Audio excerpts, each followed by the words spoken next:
And welcome to the Privacy and Security Training for 2020 for Early Childhood. As some of you know, this is an annual training that we complete, but due to some questions that we have been receiving about the prior iterations of the training, we have made some major updates to this training in order to answer those questions, as well as to begin engaging with the Data Governance Office and WNFON more frequently. So with that, I'm going to begin and talk about our objectives for today. So today's objectives are that the LDOE staff will know and support student, teacher, parent, and provider privacy laws while continuing their work to serve their offices, LEAs, teachers, and students. LDOE staff will protect student, teacher, parent, and provider confidentiality, and LDOE staff will access and use data securely and responsibly. So these are essentially what we're hoping that you'll take away from today's training. We want to make sure that everyone feels comfortable working with their data in their everyday work, and that hopefully if this training does not answer those, you feel comfortable reaching out to Wen and myself or the data governance team to make sure that we're all working within compliance. Today's agenda, we have 5 sections. Why does privacy matter? Federal and state privacy laws, disclosure avoidance, teacher privacy protections, and system access. So these are the cornerstones on what essentially mandates us to do what we need to do with our data, and we'll go into deeper detail as we go. So why does privacy matter? Federal and state laws require it. Students, parents, teachers, staff, and child care providers deserve it. Depending on their exposure, a child's reputation or their financial record identity theft could be impacted. Electronic records are more prevalent than ever, and as a result, we rely on data more than ever. And as civil servants, we have an inherent responsibility to serve our state's children and families to the best of our ability. So there are 2 pieces to this, right? The idea that we have a mandate that requires it, but the second is more that we as civil servants have this inherent responsibility to ensure that we keep our data safe. And as we learned with the ransomware attack earlier this year, we never know when we're going to be impacted. So it is up to us as civil servants to always be on our guard to ensure that we are keeping student, teacher, and provider data as safe as possible at all times. Wen, I'm going to kick it over to you. All right. My name is Wen. I'm working under the Data Governance and Privacy Office. And please feel free to contact me if there's any question or any assistance on the data delivery, storage, or how to access data or how to share data. So please feel free to contact me. And like other government entities, we use many acronyms and specialized terms to describe the work we do.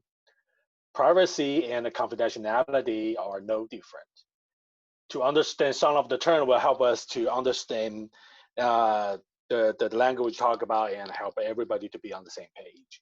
So first, privacy refers to individual rights to freedom from intrusion due to disclosure of information without his or her consent. The key word here is disclosure. It includes all kinds of information that transmits from us, including the verbal communication. So if you have access to any data, you need to be careful on the file you send out and how you store your files.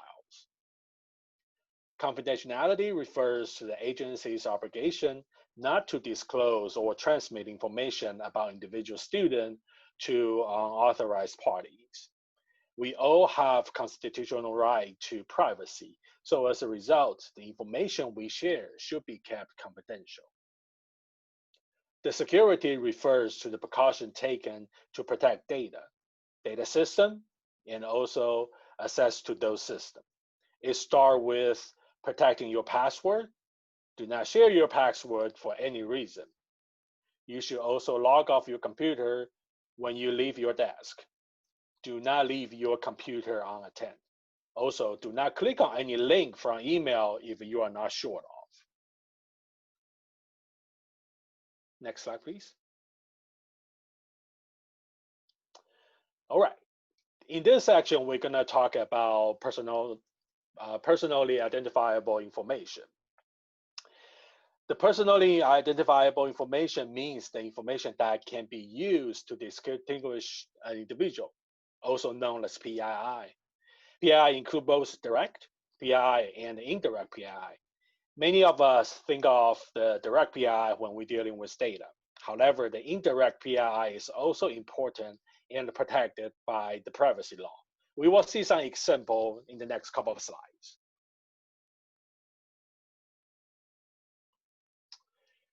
Here are some direct identifiers: the student's name, the name of student's parents or other family members, the address of student or student's family, social security number, student number, or biometric records. Due to the Louisiana privacy law, we are not only need to protect this information, the law also prohibits us to access without proper authorization. So you will need to check what is the student privacy, the student PII, and do I have access to it? We are going to talk about this in a later section.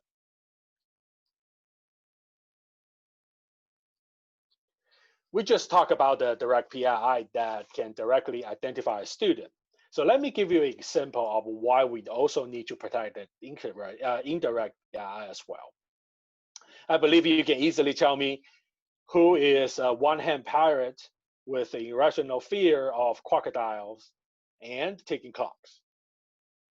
I think the answer is pretty obvious, but I didn't tell you his name or where he lives.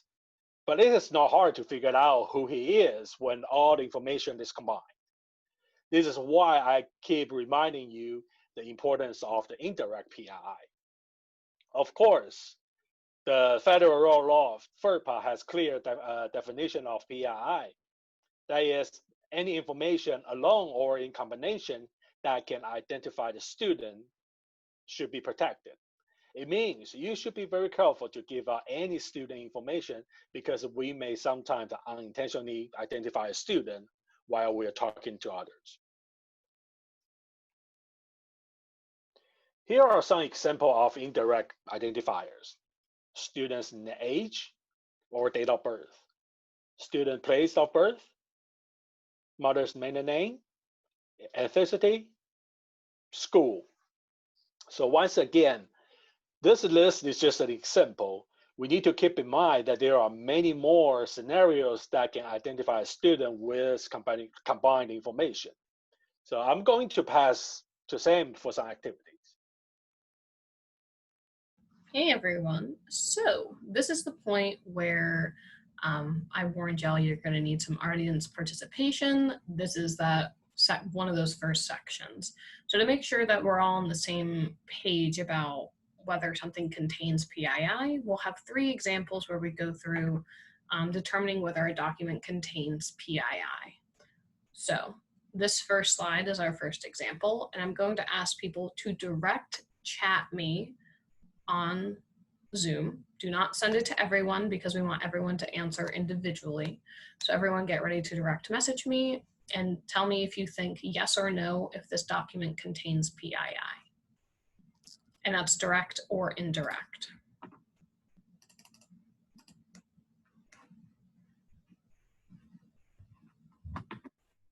Really get some Jeopardy music to go for this section.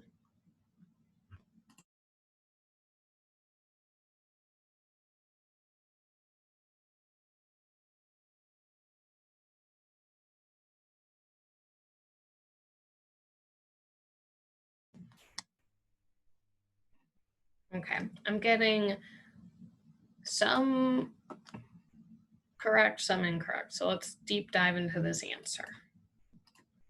The answer is no. And the reason for this is that the student data is suppressed and aggregated, that there's no direct or indirect PII. And I know some people messaged age.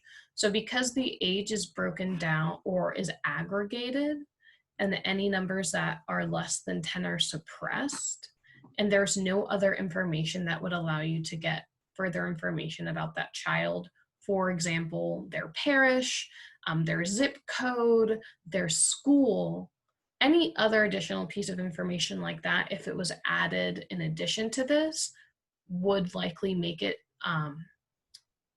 indirect PII, but because it is so aggregated, the student data is suppressed, and that none of the information that can combine into the identification of a person, this document does not contain PII. Now I'm going to stop here. Does anyone have any questions about this? You can shoot it in the chat to everyone, or you can unmute for this. Okay. Oop, I got a chat. All right, I got some no's that there are no questions. And one more, no. Okay, awesome. So I'm gonna move to the next slide. Now, same way as before. Awesome, Amanda. So someone had a question about whether something is suppressed or aggregated. So the idea of whether something is suppressed or aggregated, suppression was that little less than 10 symbol, where we made sure that that value was suppressed, is essentially putting a value that puts a range rather than the exact number, so that it could be a 1 or a 9, you don't know. And when we do that specifically for less than 10, because it's just the standard to make sure you can't directly identify a child. Aggregation just means a simple mathematical term of like summarizing something if it meets a certain condition. Alrighty, so now for the second one, everyone get ready. Some of you have already done so, to whether it's yes or no for PII. Shoot me. And remember that obviously this information is fake. I'm not putting anyone's information there, so pay attention to the data headings as well. Okay. Again, I'm getting some mixed responses. So I'm going to ask everyone to stop chatting and I'm going to move to the next session. And the answer here is a very astounding, yes. And the big one is that we have a parent's SSN here. Even though it's a fake value, we have to imagine that that data is real, as well as the parent's last name. These are two forms of direct PII. And that is because, as y'all know, my last name is Eggy. How many Eggies do you guys know? I'm gonna guess only one, especially in the state of Louisiana. I think there's like 12 Samantha Eggies in the United States. So something like last name, while it might seem like it's not direct, it is in fact direct PII, because some people have very unique last names that can identify them very clearly. Does anyone have any questions about that before I move forward? You can either unmute or hit it to everyone in the chat, or if you're feeling shy, you can direct message me.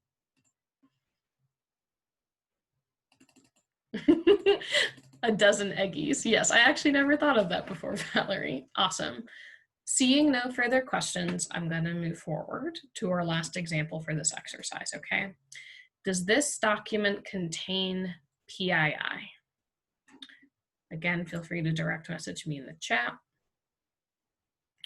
Oh, everyone's getting it right now. I think we got a hang of it. Awesome. Y'all are so quick. It makes me so happy when oh, I feel so popular. Alrighty. So everyone, whoop. Alrighty. So moving on, everyone got this one right? Yes. The student's first name is considered direct PII. There's only one Beyonce. We all know that first name can be a direct identifier. Date of birth is technically indirect PII, and especially when you put it in context with that, it's gonna allow us to very easily get the child. And then when you add the parish residential zip codes, those are okay on their own. For example, if it was aggregated and we had someone's zip and parish, but in combination with the first name and the date of birth, it's very easy to identify a student. And this is an example of one of those things that can add up quickly, where it might seem innocent, but in fact, you're really revealing a lot of information about the child. Does anyone have any questions about direct or indirect PII before I move forward? into the next section of the training. Alrighty. Seeing none, I'm going to scoot along and hand it over to Wen.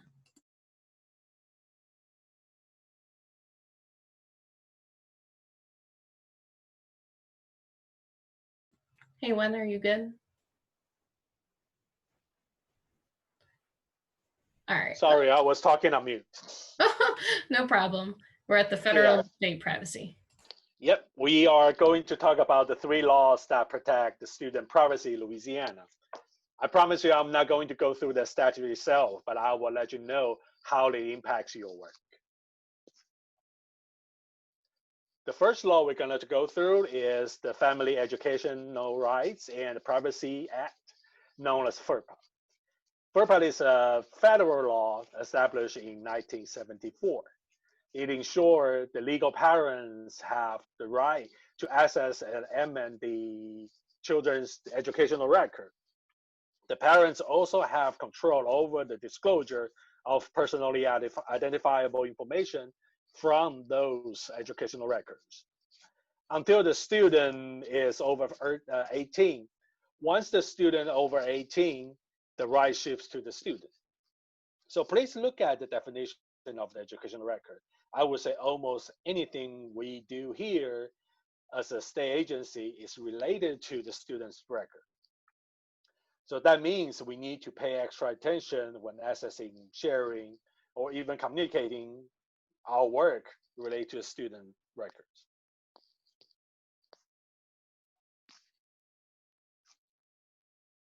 All right. The FERPA protects students' records, but there are some exceptions that allow us to share student level data. The first, if we have parental consent, which I think is the most case for your team, and with the parental consent, we are not violating the law to share. However, those consent must clear has 3 elements. What data will be shared? Who will receive the data? And why the data is shared?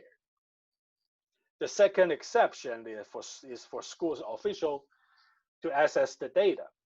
For example, the teacher, the principal, counselor, or the school board member who have legitimate need to see the student's record.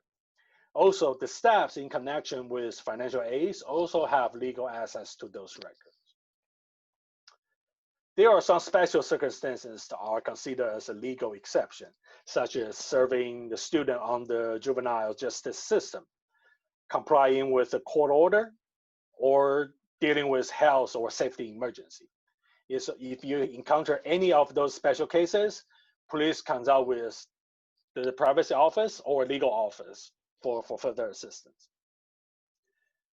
The last exception is for audit, evaluation, or for some university organizations to do research on behalf of the schools. Next, please. Okay, FERPA also protects the data after disclosure. So for example, we share the student level data with our contractor under proper exceptions. And after that, we need to make sure, first, the data cannot be shared to anyone else. Second, the data must be destroyed when the purpose is no longer served. So all terms should be listed on the data sharing agreement. Next, please. The second law we're going to talk about is 1739-13. It is required LDLE to publicize all the student level data sharing.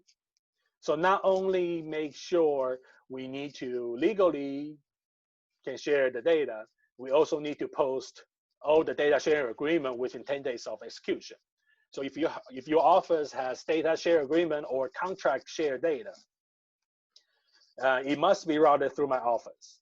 We will ensure all the data are legally protected and all necessary elements are including the data share agreement so we can hold this contractor accountable to protect our students' data. The last thing we want to see is anyone or our agency got sued and it happens before, so it's not a rare thing.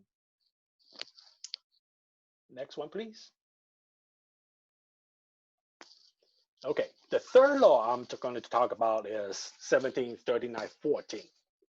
It prohibits the LDOE staff from receiving students' PII.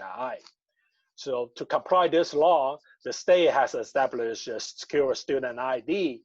I believe the early childhood team is not having that right now, but we were working toward that. So we want to ensure all the kids in the state will have a secure student ID so we can use instead of their PII, their name, their social, etc. Yeah, this is something that we hope to be rolling out with the new system build, and essentially hoping that within our systems we'll be able to assign the SIDS just like they do in K-12 as soon as possible with their service. So this isn't going to be something that's going to change in your work right away, but it's definitely something to keep in mind as we move forward. So because of this law, I suggest you review with your manager if the school system or the daycare center or the parents send you the PI for like a system. Do you need to have PI for your work? And if it's a yes to any of those questions, you will need to get a PI exception from the legal office and from approved from our office. And another big issue is the file storage. So if you have access to the student's PII, you need to consider where should you save the file. It is important because the law prohibits the student level data to be shared outside the physical boundary of Louisiana. In other words, we cannot save those files on Google Drive because the Google Drive is considered out of state. And we cannot also collect the student's PII from JotForm because also JotForm server, which store all the students' PII, is considered out of state. If you do need a place to store your student level file, please check with your manager or my office, and we have an established server for that purpose. I'm gonna Any pause. questions so far? Yeah, I was gonna say. But we can use our client's first name and last name in most of our Google trackers in CCAP. No, that is not the case.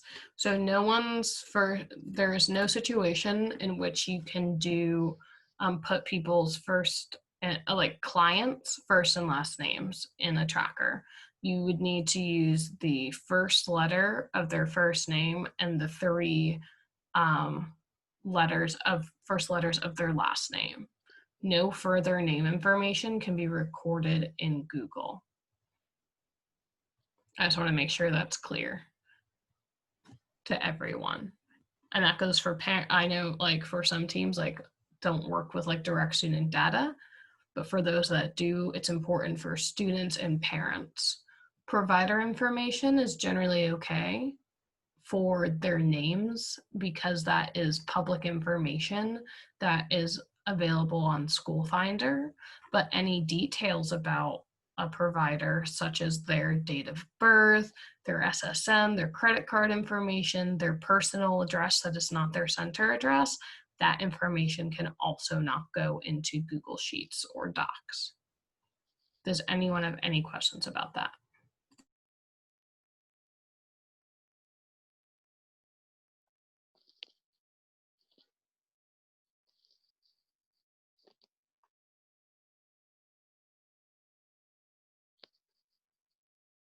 Okay, awesome. I'm going to move to the next slide one. All right. All right.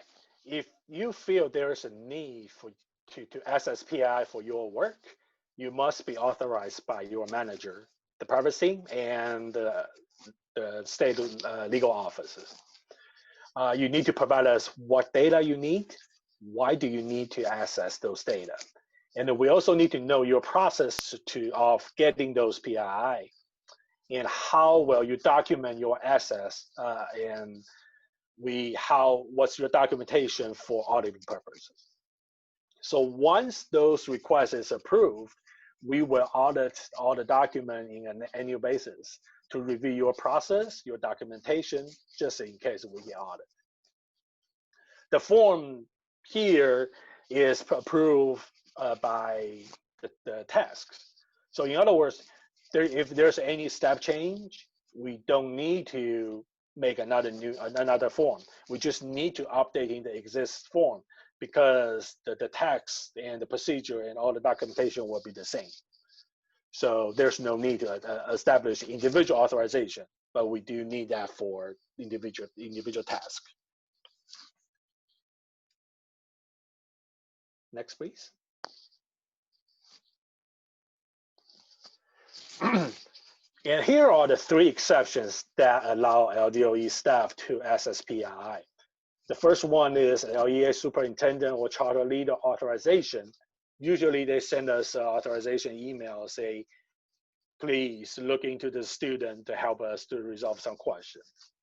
So in that case, it is okay to access student PII as long as you document those authorization and document your access to the student's PII. And the second one is parental consent. If the parents give us a written consent to allow us to access the PII, and of course we can do it. And the third one is audit. So if a person authorized by the state to perform audit, including those enrollment counts, then we all have legal rights to access the student's PII. Yeah, and when I'm going to hit home on this as I do any training, so this is for any employee. So the financial and criminal penalties that they discuss here do not apply towards the department. They don't apply towards your manager. They don't apply towards the team. They are on you as an individual. So it's really important that you stay in compliance because those financial penalties, the criminal penalties are all applied to the individual, which is why this training is so important. Yeah, thanks, and I forgot about this. So if any employee knowingly access the PII other than the purpose that allowed, it is the criminal penalty we're talking about here is 6 months in jail time and a $10,000 fine.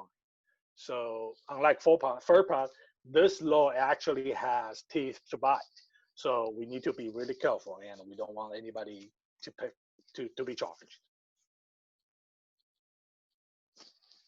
All right, so please help me to help you.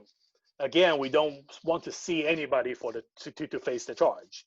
So first, try to use the student skill ID system instead of the PII. If you have to access PII and talk to your manager, you need to be approved and authorized before you can access the PII. And now I'm going to hand it to Sam for a tool we call like decision-making tree to help you decide how you deal with data when you are not sure what to do. Awesome. Thanks so much, Wen. So there are 2 kinds of camps of how we use data, right? We use it internally. We sometimes have to share it externally. And then most of the time we just have to work with it. So this document, and I know it's tiny, y'all will be receiving copies of the presentation that have links to all these documents. This is more specifically about when we receive PII from parents or teachers or from LEAs, right? And so for a lot of people on the CCAP team, y'all know that we have a data confidentiality check mark that parents do that allow us to use their data. However, when we get those requests from people that did not fill out the application or from LEAs or providers, that line of what we can accept from them or what we can give out gets a little more fuzzy. So this is supposed to help us navigate it. I call it the Cosmo quiz, but essentially it's a flow chart, right? The idea is that when you look at I received PII from any of these sources, it gives you the next steps. So for example, I received PII from another agency. They have permission to have that data. We have permission to have that data. Feel free to continue discussion if you receive it. That does not mean you can send it to someone else. I want to clarify that. If you receive it from a parent, feel free to continue the discussion. In early childhood, we have the permission to do that. A school system or an employee of a school system, we need to use the language they're right. And that is specifically LEAs, that is not necessarily providers. So, and I actually have the example, I'll hop back for a second. If I have this LEA reaching out for me about a rectification of a student's discipline record, they discover the issue internally, it's updated in the system, but it needs to be updated in historical records. They just shot me all this information as an LEA. We are not allowed to receive that from LEAs. So let's scooch back here. LDE staff, please make sure that if we receive that PII, please make sure that you read the privacy statement at the top of the report as is required. And if there are no privacy statements, or if you're uncertain if you're allowed to see it, please reach out to ldedata@la.gov. That is the data governance team distro, and WEN mans that. So other examples here, I've received an authorization or consent form, making sure that you yourself have the permission to view that with the signed PII exemption authorization form or the purpose listed on the request. If you do have all of that, no. Contact your manager and LDE data for guidance. If yes, proceed using the process detailed in your PII exemption authorization form. So this little chart is an example of us getting the authorization from parents when they give an application, and then us being able to use it in the CCAP team. I need to research a problem. Do you need PII to do the research? No, we don't care. Continue. We do care, but just not in terms of PII. But if you do need PII, you'll need to make sure that you have a PII exemption authorization form for that specific purpose. And if you don't have one, please contact your manager or LDE data for further guidance on how to set that up for yourself. And if yes, proceed using the process that is detailed in your form. I have a couple chats, so I'm going to pause for a second. Feel free to continue the discussion means. So that means that you can continue whatever work they're talking about. So for example, if we receive data from DCFS regarding CCAP cases and they have questions about it, we can feel free to continue that discussion with them and work with them on that. If they are asking for us to share PII with them, then we'll go to the next chart and break down what it means to actually share that information and whether they're allowed to receive it. Essentially, it means you can continue that talk. All right. Awesome. Wonderful. And so we have that example, and then, okay. So this is another example, kind of the more indirect PII route. So if an LEA sent us this email as well, we would have to send that other language we discussed in the form because they're sending us the name of the student, and that counts as direct PII. So while it might seem innocent, and in fact, we need to make sure that we respond with that PII language that was laid out in that previous worksheet here. Again, you'll have these so you can copy and paste them if you ever run into that scenario. Okay. So this is one that I think is going to be a little more applicable to day-to-day, as most of early childhood doesn't work with LEAs, we work with providers. So if you work with PII regularly, this document should be utilized to assist you share and store your work securely within the LDOE compliance policy. If you see any terms you are unfamiliar with, please review the training slides again, or you can ask me. The first step of this form ensures that you have met the requirements to work with PII. If someone externally has shared PII with you, we refer back to the other tree. So please keep this resource in mind. So starting off, making sure that you as an individual have completed a privacy agreement, your mandatory data confidentiality training, and a PII exemption authorization form. If you don't have those three things, you really need to speak to your manager about completing these items before touching any documentation that contains PII. And if you have any questions, please reach out to LDE data. So now let's assume everyone, which is the case for most of us here, we have all of our permission, we're ready to rock and roll.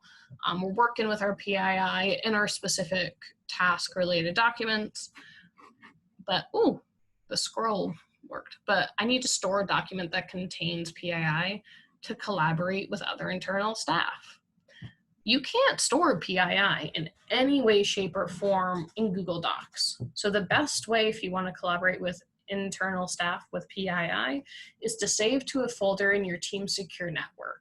Anyone who has access to the PII should be able to access that network, and then you can work on the document together.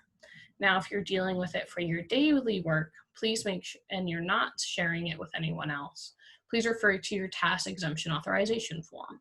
As when stated, that form should tell you where you're storing that data. And as a reminder, PII should not be saved to your desktop. It should be saved to a secure network, always. The way I like to describe it so people understand, it's like when we had the ransomware attack, the first thing that you shut down the access to is the secure network. And then that way, if people are individually impacted, we don't have to worry about their desktop information being encrypted or stolen or anything like that. So the secure network is the place where all PII should go. Now, we went over storing, let's talk about sharing. If you need to share a document that contains PII, this helps break down all the different ways that you can make that happen. Because frequently, and a lot of people on the systems and data side know this, that sometimes you have to share with state employees outside of the DOE or external parties or agencies. And essentially there you need to check with LDE data to ensure the recipient has the proper permissions to receive the data. In a lot of cases, there's an existing MOU or data agreement that will get them to see that data. It's our job, though, to make sure that we're not giving that information without ensuring that they have that proper permission. And essentially, you can, once that permission has been given, you can follow the checklist and steps for secure FTP sending, or if it's a small enough document, you can send via secure email. Now, for documents that you need to share that contains PII to LDUE employees outside of my team or fellow LDUE employees on my team, you still need to make sure that they completed all of this information before you give them that data. And if they don't have it, please speak to your coworker and their manager about completing these items before they can receive the documents that contain PII. And sometimes the answer for that internal working is no, that person doesn't have proper justification to work with PII. So we'll go over about how to, in terms of aggregating and the idea of data suppression. So those are two things that data teams utilize often to make sure people that can get data but without PII in it. And so once that person has that permission or you've come to an agreement, you can share via secure email and or use save to a folder in your team's secure network if that person's internal and they have now been given access to that secure network.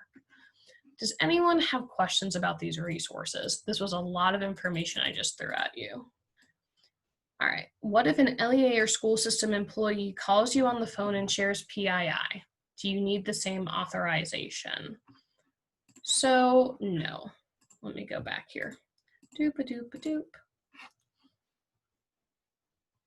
Yep, so rather than in, essentially here, this is the language you should use. You want to let them know that they should provide them with the student secure ID in place of their PII, and rather than email, let's set up a call, and if they need to delete that email.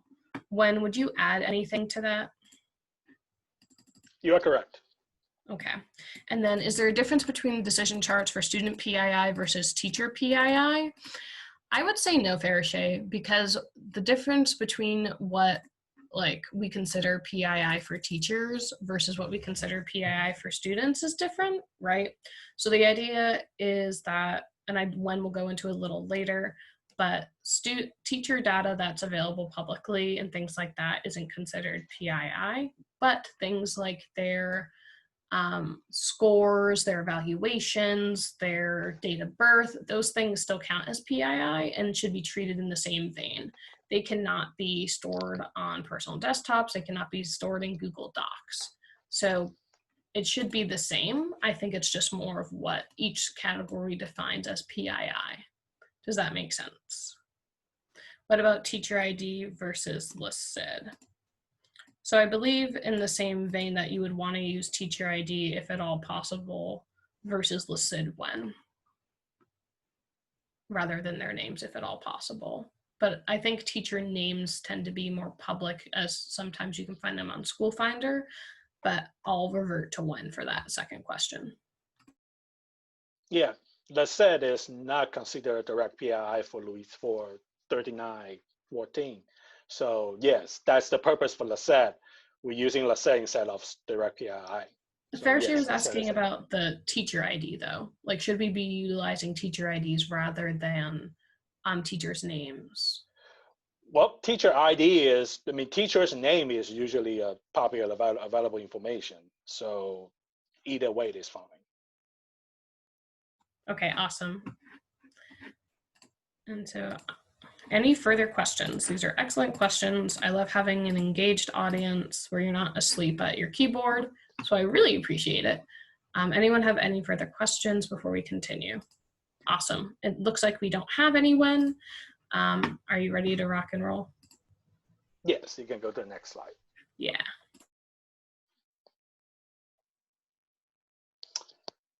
Okay, so when you have data to share externally, the data should be routed through my office, the data governance and privacy office. We will look at if the data, the PII is legally can be shared, or we can securely share the PII. We will also look if all the student level data is covered by the data share agreement. Also, we need to make sure if the data is appropriately aggregated and needs suppression. If we have a question of a suppression earlier, um, when we release a data with smaller number, it is usually have the problem. So for example, if I know one student who is the only specific race in certain grade in certain school, then basically I can identify this student with any other information combined. That's why we need to suppress those very small numbers. Next questions? I'm sorry, next slide. Okay, here you can see two statements. We need to put it onto our report. The first one is the external sharing statement. That means the data within this report is appropriately suppressed. So there's no small number shared externally. And the second statement is for internal use only. That means we use the real number without suppression. Well, if you have a report contain aggregate data, you really need to put those statements in the header. It helps all of us to know what we are dealing with, and we can protect the data. Next slide, please.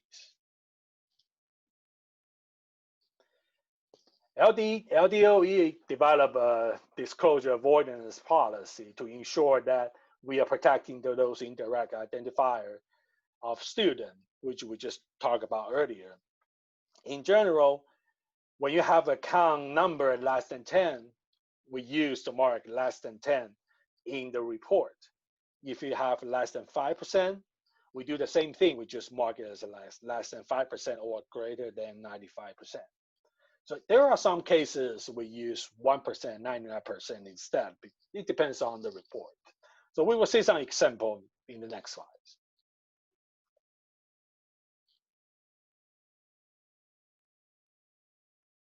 Here are the example of one report that we share. The chart on the left is for internal share only. You can see all the numbers are plugged in. You can see the real number, like in school E has one student in grade A, something like that. But if we need to share that externally, we need to turn those less than 10 number and suppress them into the mark appropriately. Look at just look at the school B and C. So we use less than 10 for all the zeros because we want to show the total number column. So we have to suppress those smaller number. And so that the external folks won't figure it out, won't be able to identify any of the students. So next, please.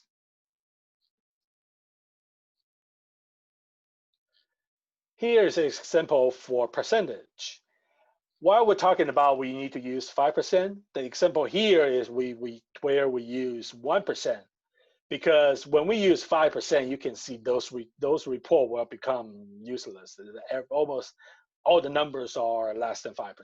So we use 1% instead. The same thing for the school B and C that we use the rate is like less than 1%. This is how we suppress when we share externally. All right, next slide, please. Now, if a student level data needs to be shared externally, it must be transmitted securely. Email is usually the easiest way to do it, but it is also insecure in many ways. Hacker can get into it very easily. It is too easy to forward those reports to unauthorized users. So we suggest you to add secure label if you have to use email in the subject line. It will require the recipient to log in and download the file from the secure server. The downside of it is the file size. It has to be 10 megabytes and less. And also, this is not very straightforward for your recipient because for the first time, they have to create their account and set up a password. And afterward, they just need to keep using their password to download the file. It's not just like grab the attachment from the email. So if you have a larger file to share, we recommend you use the secure FTP to transfer files. But please feel free to contact us if you have a large file to drop, and we need to set up an account for your recipient. So please give us enough lead time for you to drop large amount of files because that's all manual work. We will have the instruction for you to how to provide the file to us. Next, please. It is a screenshot of the recipient received the secure email. You can see it's kind of cumbersome for the recipient to create an account and login, and you as a sender must send a separate instruction for them. I will avoid those secure email method if your recipient is not tech savvy.